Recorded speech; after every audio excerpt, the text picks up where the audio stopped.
when the silence betrays. When someone speaks of betrayal, they often imagine a knife, a lie, a moment of stark treason that shatters trust in an instant. But the most devastating betrayals are not loud. They are not moments.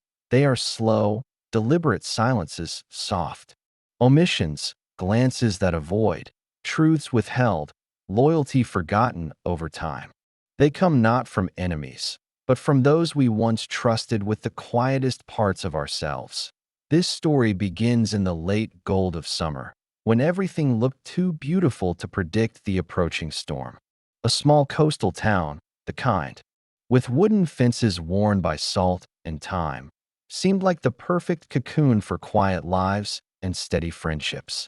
There, two women had built a bond so seamless it was hard to tell where one ended and the other began. The world saw them as a pair, inseparable, harmonious, inevitable. But under the surface of their laughter lived a slow erosion neither of them could name.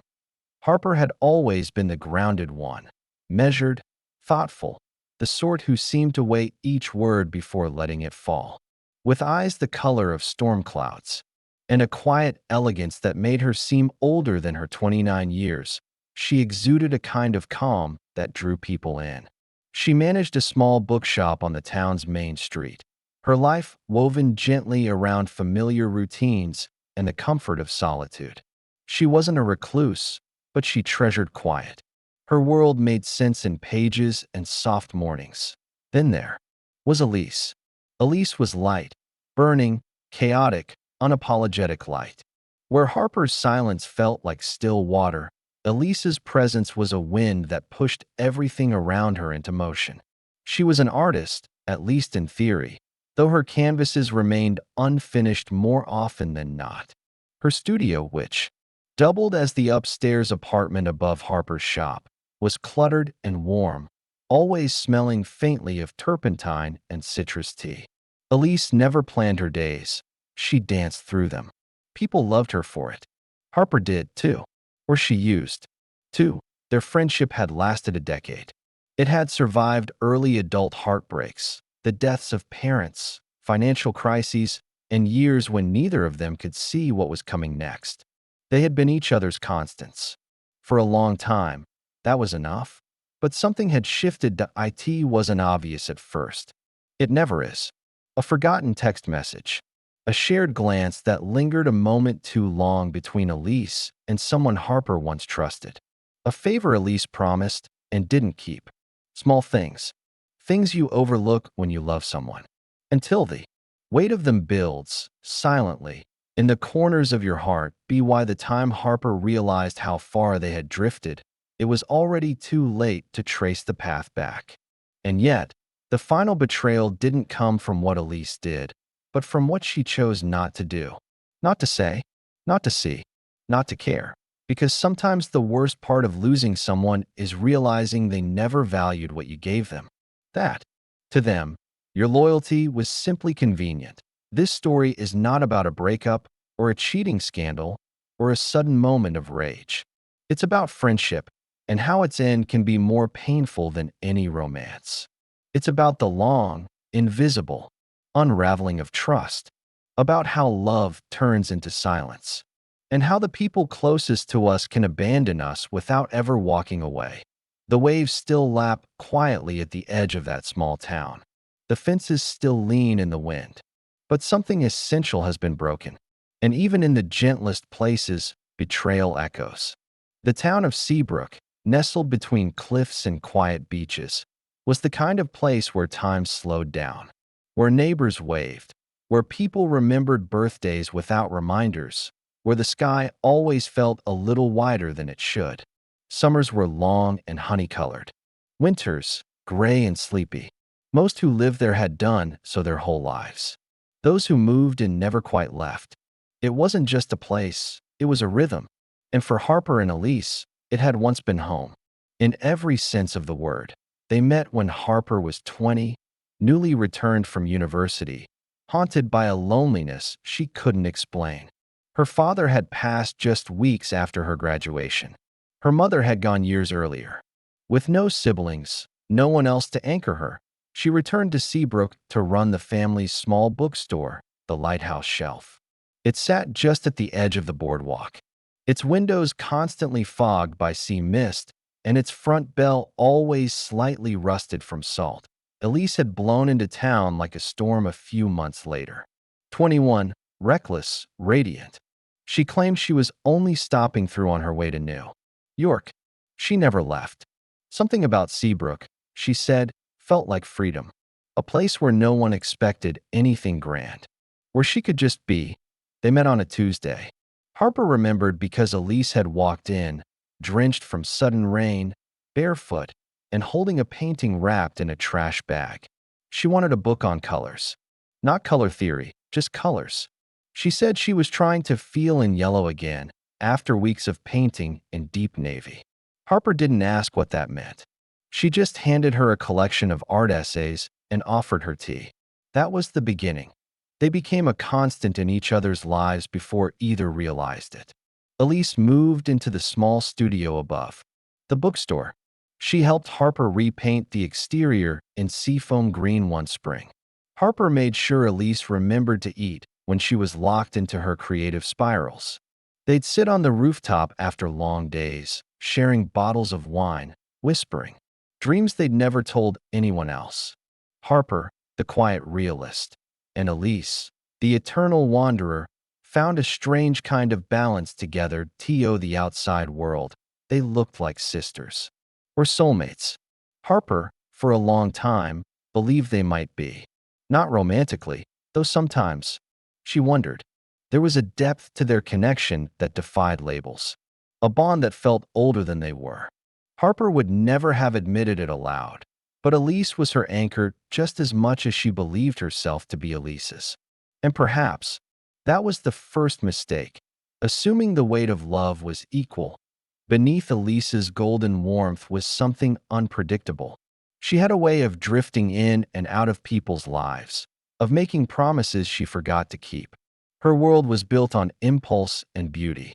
She saw emotions as colors, moments as brushstrokes, and people as characters in her ever-unfolding canvas. Harper admired it, envied it, and, over time, suffered for it. Still, they endured. When Harper's uncle died and left her a small inheritance, she used it to finally buy the building. No more rent. No more fear of developers tearing it down. She made Elise a permanent tenant with barely any rent. "It's your home, too," she'd said, her voice thick with affection. Elise cried that night. Harper never forgot that. It felt like a promise, a silent vow to stay. For years, they coexisted like that. Harper managing the store, Elise painting and hosting tiny exhibitions in the cafe next door. They supported one another in ways no one else could. When Elise's brief entanglement with a local musician ended in shambles, Harper took a week off just to make her laugh again. When Harper's anxiety became unbearable and she stopped opening the shop for days, Elise brought tea, blankets, and books upstairs and read to her until the fog lifted. They were flawed, yes, but there was no betrayal, no lies, just the messiness of real life wrapped in love. But time changes people in ways neither noticed, or perhaps refused to notice. It began, subtly, when Elise started disappearing for days at a time, claiming she needed to find her edge again, often with vague mentions of new people she'd met at the cafe. Harper didn't ask questions at first. She trusted her. That trust had been built brick by brick over years. It felt unshakable, but with each return, Elise was less present, more distracted. She stopped coming down to the shop. She forgot. Birthdays, first Harper's, then her own. She stopped asking about Harper's life, her fears, her dreams. Conversations turned one-sided. Harper carried the weight of their bond, alone. Then came the first real crack. Elise had submitted a piece for a national art residency, something she swore she would never do. "I don't paint for institutions," she'd once said. But this time, she applied, and she got in. Harper found out not from Elise, but from a flyer posted in the cafe. It was a small betrayal, a fracture. But when you love someone that deeply, even the smallest fracture echoes like thunder. Harper didn't confront Elise immediately. She told herself it didn't matter, that people change, that friends have their own lives, that Elise wasn't obligated to share every step of her journey. But the truth wasn't that simple. The truth sat bitter on her tongue because Harper hadn't just shared her life with Elise, she had built it around her. And the flyer in the cafe wasn't just news. It was a crack in the foundation. The residency was in another state. 3 months. Expenses paid. A gallery exhibit at the end. It was everything Elise had once claimed to despise. Structure. Evaluation. Exposure. Yet there she was, her name printed beneath bold letters, her face caught in a candid photo Harper hadn't taken. Still, she said nothing. And Elise didn't bring it up. Instead, she floated through the days like nothing had changed. She painted more feverishly than ever, shutting herself away in the studio for hours, sometimes days. The music from above shifted, no more bright indie melodies or the soft hush of cello, but silence. Heavy, thick silence. Harper felt it in her chest, like a presence that watched her as she dusted the shelves downstairs. Weeks passed. Harper tried to hold on. She brought Elise coffee, offered to run errands, asked gentle questions Elise waved off with distracted smiles. "I'm just in a weird headspace," she'd say. "Don't worry, I'll come back soon." But she never really did. Then came the second crack, deeper, sharper. A woman named Wren. Wren arrived in Seabrook like something out of one of Elise's paintings. Tall, sharp-featured, with a voice like polished stone and clothes too elegant for the town's lazy charm. She was visiting from the city, working remotely, renting a beach house for the season. She started coming into the cafe regularly, then into the bookstore, though rarely for books. Wren and Elise met at an art show. After that, they were inseparable. Harper watched the transformation from afar, powerless. Elise laughed more around. Wren, louder, freer. They started painting together, staying up late, drinking wine on the rooftop that had once belonged to Harper and Elise alone. Harper stopped going up there. The space no longer felt like hers. But what cut deepest wasn't the time Elise gave to Wren. It was the way she stopped giving any to Harper. Not even a glance. The quiet between them became unbearable. Once, Harper tried to reach out, invited Elise to lunch, like old times. Elise agreed, then forgot, or pretended to. Either way, she never showed. Harper sat alone at the diner by the pier, the untouched tea cooling in front of her. Something in her hardened that day, and yet, the final betrayal hadn't come. Not yet.it arrived like a whisper, folded neatly between lines Elise never said. One afternoon, Harper climbed the stairs to Elise's studio, hoping to find some trace of the friend she'd lost. The door was ajar. Inside, the room was dim, paint splattered, and buzzing with the scent of turpentine. But what caught Harper's breath was the canvas. Huge, centered, unmistakably personal. It was a painting of the two of them, or at least, what used to be them. Elise had captured Harper's likeness in extraordinary detail, but it wasn't kind. Her eyes looked hollow, her posture stiff. The figure of Elise beside her gleamed with wild color, radiating light, energy, defiance. Harper looked like a shadow, something being outgrown, abandoned. Beneath the figures, in small handwritten script, were the words, "To outgrow is not to betray. It is to survive." Harper didn't touch anything. She didn't speak. She turned and left, her hands trembling at her sides. That night, she didn't sleep. She wandered the aisles of her shop, running her fingers along the spines of books she used to read aloud to Elise. Each one felt like a memory no longer hers. She remembered the winters they spent bundled on the couch, mapping out dreams. She remembered Elise's tears after her father's diagnosis, and how Harper had held her through the night. She remembered birthdays, anniversaries, casual Tuesdays turned sacred through shared tea and silence. And now, She was a relic, a background character in Elise's narrative of growth, a person painted in gray. The next morning, Elise finally spoke of the residency. Not as an apology, just a statement. "I leave in 2 weeks," she said, voice calm, eyes unreadable. Harper nodded, but she didn't ask questions. What would be the point? The shop grew quieter. Customers came and went. Wren began appearing more often, lingering by the counter with a smile that didn't reach her eyes. Harper smiled back, mechanical. Elise rarely came downstairs anymore. And then, the final day arrived. Harper didn't go to the bus station. She didn't offer a hug. She simply opened the store, as she had every morning, and watched as Elise passed by the window with Wren by her side, suitcase in tow, laughing about something Harper would never know.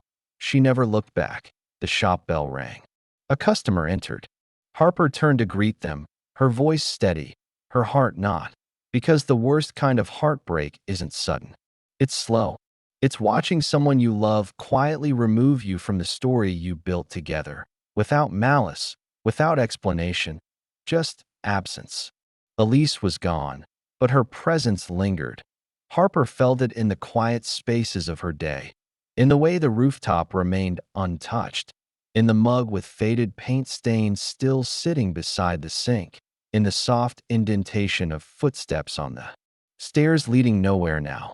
It was like the echo of a song whose melody haunted the walls long after the music stopped.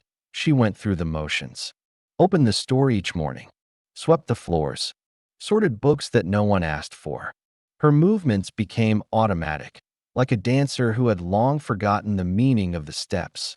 She smiled for the customers. She answered small talk with ease. But beneath it all, something vital had been hollowed out. She kept telling herself it didn't matter, that people drift, that it was natural, that Elise was following her path, and Harper should be proud, or at least supportive. But that voice sounded false in her head. Polished. Pretend. Because the truth was simpler and crueler, Harper felt discarded, like she had been used to steady someone, only to be abandoned when the waters calmed. The loneliness grew sharp in the weeks that followed. But it wasn't the loneliness of physical absence. It was the loneliness of being unseen, of knowing someone knew every corner of your heart and still chose to leave. And then the letter arrived. It came in a small, unmarked envelope. No stamp, no return address. Slid beneath the shop's door sometime in the night. Harper found it. On a Thursday morning, just after unlocking the front entrance. Inside, a folded sheet of paper. Elise's handwriting. Unmistakable, uneven, emotional. But it wasn't an apology. It was a confession. Elise wrote of the way things had shifted between them, how Harper had once been her lighthouse, her still point, her safety. But over time, that safety had begun to feel like a cage. She said it gently, almost tenderly, but the words cut all the same. "I started painting to find myself," she wrote, "but I began to lose myself in you." She described how Wren saw something different in her, something not shaped by years of shared grief, by expectations, by stability. Wren challenged her, made her feel unfiltered. Harper had always offered kindness, yes, but kindness, Elise said, wasn't always freedom. "I needed to leave before I disappeared completely," the letter concluded. "I still love you, but I can't be who you need me to be." No signature, no return date. Harper read it once, then again, then a third time. She didn't cry. Not yet. Instead, she placed the letter in the drawer beneath the register, between old receipts and forgotten bookmarks, and left it there. Not hidden, not displayed, just stored. That night, the dam finally broke. She climbed to the rooftop. The sky above was vast and black, scattered with stars that seemed impossibly far. She sat in the same chair she had occupied 100 times before, but now the silence felt unbearable. The absence of Elise beside her pulsed like a wound. She let herself remember everything. The first night they met. The way Elise's laugh used to tumble like bells. The time they built a bookshelf at 2 in the morning and painted it with quotes they made up on the spot. The rainy Thursday Harper had her first panic attack, and Elise curled around her like armor until the trembling stopped. She remembered, too, the slow shift, the missed calls, the growing glances toward others, the painting that rendered her in shadow, and then, without warning, Harper began tearing it down. Not the memories, but the myth that Elise had been flawless, that their friendship had been sacred and mutual in all the same ways. That Elise's leaving was something Harper had no part in. Because the truth, ugly, necessary, was more complex, Harper had clung too tightly. She had mistaken dependency for closeness. She had let herself become the keeper of Elise's chaos, the curator of her whims, without asking what she needed in return. She had offered everything and asked for nothing, not because she didn't want things, but because she feared she didn't deserve them. She realized, sitting there under that quiet sky, that Elise hadn't just outgrown her. Elise had escaped her. Because sometimes even love, when built on imbalance, can become suffocating. And still, the pain didn't ease, because understanding doesn't always offer comfort. Sometimes, it simply offers clarity. Harper began showing up differently after that night. Not louder, not angrier, just clearer. She stopped waiting. She let the studio upstairs remain empty.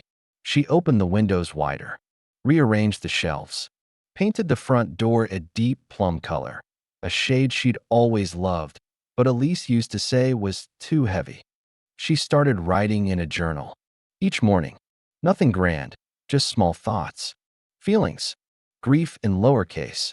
She allowed herself to mourn, not just the friendship, but the version of herself who believed love was about endurance. And then, one afternoon in early spring, Wren returned, not for long, just long enough to browse the bookstore, long enough to leave behind a single envelope on the counter with Harper's name in neat cursive.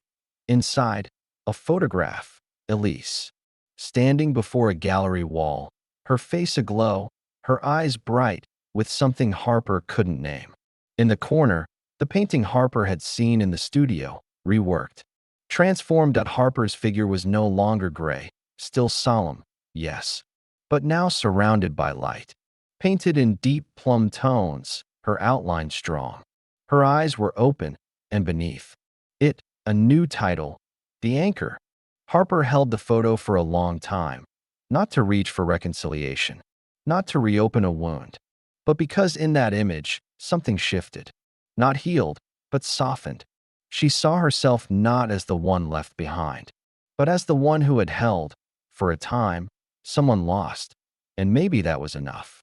The days began to move again, not with speed, but with a rhythm Harper could finally feel beneath her skin. Gentle, predictable, healing. Spring unfolded across Seabrook with all its quiet color. Buds pressing open on the trees that lined the sidewalk, sea winds softening, customers returning in sandals and sunglasses. The shop breathed with a new kind of life. Not busy, not booming, but steady, real. Harper no longer looked for Elise around every corner. She no longer waited for the footsteps overhead that would never return. Instead, she started filling the silence with things she chose. Morning walks before the town stirred, letters she wrote and never sent, recipes she tried for the first time and shared with customers as if she'd made them 100 times before. She kept the photo in her office drawer, not as a shrine, but as a touchstone. Proof that what they had wasn't a lie. Just something that had lived and ended. Something that had mattered. Some afternoons, she found herself reflecting not on Elise's departure, but on her own emergence. Because the grief had reshaped her. Not diminished, reshaped. She began noticing things she'd once missed. The elderly couple who always held hands as they passed the shop. The young girl who whispered to each book before placing it back on the shelf. The way her own laugh sounded fuller now, less restrained. She began, for the first time, to let people in. Not deeply, not yet, but enough. enough to have coffee with the florist down the street, enough to accept help moving furniture, enough to believe that connection didn't always lead to loss. Harper still missed Elise, but the ache had changed. It no longer howled. Now it hummed, low and constant, like waves against stone. Familiar, bearable. There were moments when memories surfaced, unbidden. The rooftop on warm nights. Shared dreams whispered between sips of wine. That one winter, they painted the walls of the studio with lines of poetry, promising to leave a mark on the world, even if only in each other. Those memories didn't bring tears anymore. They brought something else. Gratitude, not for the betrayal, not for the hurt, but for the love that had existed before it, for the lessons written in silence, for the version of herself she had finally grown into. Because Harper had learned something few are brave enough to accept, that not all closeness is meant to last forever. Some people come to teach us how to love, others to show us how to let go. And sometimes, the same person does both. Summer returned, just as it always did, warm and unhurried. The shop's windows gleamed in the sun, freshly cleaned, framed by hanging baskets of lavender and creeping ivy. Harper had planted herself. She had painted a new sign, simple, with delicate lettering, the lighthouse shelf. It hadn't changed in name, but something about giving it her own hand, her own care, made it feel different. More hers. The rooftop, once a place of shared secrets and tangled emotions, had become a sanctuary of her own. She planted herbs in small pots, let wind chimes sing against the sea breeze. Some nights, she brought up a book and read aloud, not for anyone else, but because it comforted her to hear her own voice in the air. One evening in late July, she found herself rereading one of the letters Elise had once written her in their first year of friendship. It was tucked in a shoebox along with photographs, ticket stubs, old paint samples. In it, Elise had written, "You make the world feel like something I could stay in. You ground me in ways I didn't know I needed." Harper smiled as she read it, not with sadness, but with an unexpected peace. That was the truth of it, in the end. Harper had been the ground beneath Elise's feet when she was still learning to walk her own road. And Elise had been the spark Harper didn't know she was missing. Until the flame flickered and faded, there was no villain here. No final confrontation. Just two lives that had intertwined so deeply they forgot where the boundaries were, until one had to pull away to breathe. Not every love is meant to remain. Not every friendship survives the shifting of tides. And sometimes, the deepest connections leave behind the deepest lessons. Harper had learned not just how to love another, but how to love herself, not through sacrifice, but through solitude, through truth. Months passed. She eventually rented the upstairs studio to a quiet retired teacher who liked to write poetry and rarely made a sound. They passed each other in the stairwell sometimes and spoke softly. No shared bottles of wine, no rooftop confessions, but kindness, mutual and simple. Harper began hosting small gatherings in the shop once a month. Story nights, tea readings, local authors sharing drafts of their work. It wasn't glamorous. It wasn't loud, but it was community. And it was enough. Sometimes, when the air turned just right and the sky dipped into that soft evening blue, Harper could almost hear the echo of Elise's laughter in the wind. And she let it pass through her like a memory that no longer hurt. Just a note in the long symphony of her life. She no longer checked Elise's website. She no longer asked Ren, when they crossed paths, if Elise would ever return. Because it didn't matter.